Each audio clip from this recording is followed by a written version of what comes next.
जितनी समय तो दीजिए। एजेंडा भी पूरा करना है ना, हमको सारा जो बिजनेस है वो पूरा हमारी सबको मौका मिलना चाहिए। मुख्यमंत्री जी ने जो वो बाद में चाय के समय 2023-2024 के विषय में यहाँ सीएजी की रिपोर्ट रखी है, जिसमें सरकार की वित्तीय स्थिति की स्थिरता, बजट प्रबंधन, लेखा प्रबंधन, लेखांकन और वित्तीय रिपोर्टिंग की गुणवत्ता का आकलन यहाँ बताती है।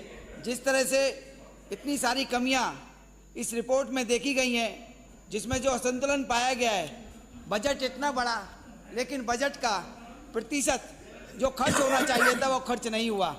यदि मैं बजट की बात करें तो शिक्षा, स्वास्थ्य, निर्माण और शहरी विकास में पूंजीगत व्यय में भारी कमी देखी गई। स्वास्थ्य एवं जन स्वास्थ्य में 49.87% बजट का जो एलोकेट हुआ था बजट के अंदर वो कम किया गया। शिक्षा, खेल, कला और संस्कृति में 42.19% इसमें भी कमी की गई जो बजट एलोकेट हुआ था। ऐसे ही निर्माण कार्य में 39.70% की कमी की गई और ऐसे ही शहरी विकास में 36.36% की कमी की गई। ये जो दर्शाता है दिल्ली को, ये लंदन बनाने वाले थे, दिल्ली को इन्होंने दिल्ली नहीं छोड़ा, क्योंकि जो एलोकेट किया था बजट तो दिखाया जाता था वित्त मंत्री के माध्यम से, बड़ा बड़ा बजट, लेकिन वो बजट के अंदर इनकम कहाँ से आए और खर्चे कहाँ से हो, इनकम नहीं तो खर्चे कैसे होंगे। इसलिए एक बजट में जो एलोकेशन हुई बहुत कम हुई, जिसके अंदर यदि हम देखें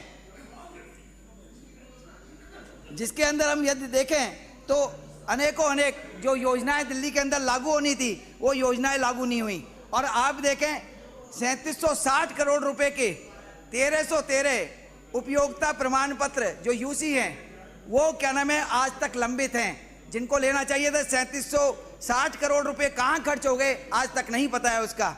ऐसे 346 करोड़ आपके 4466 ऐसी बिलों का भी कोई पता नहीं है। ऐसे ही आपके यदि हम देखें 842 करोड़ रुपए निष्क्रिय पड़ा रहा जो कि योजनाओं के लिए दिया गया था, उसका भी कोई हिसाब किताब इन्होंने नहीं कहा, क्योंकि इन्होंने तो पूरे देश के अंदर सरकार बनानी थी, प्रधानमंत्री बनना था और दिल्ली की तरफ ध्यान नहीं था।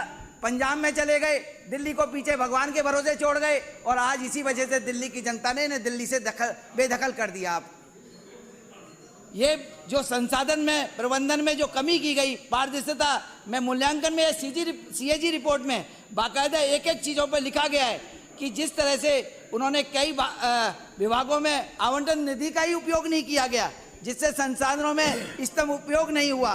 कई योजनाओं के लिए बजट प्रावधान किया गया लेकिन खर्च नहीं किया गया।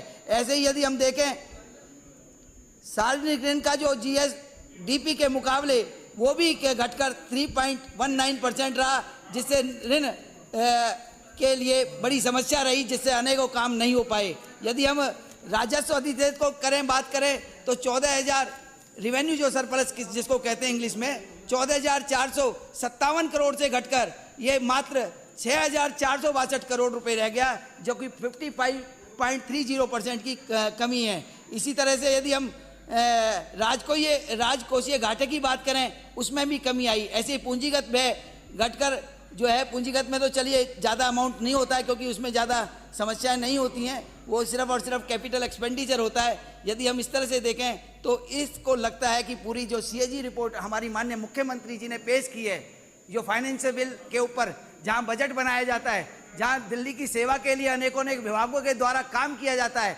उसमें कमी की गई है क्योंकि इनके पास समय नहीं था।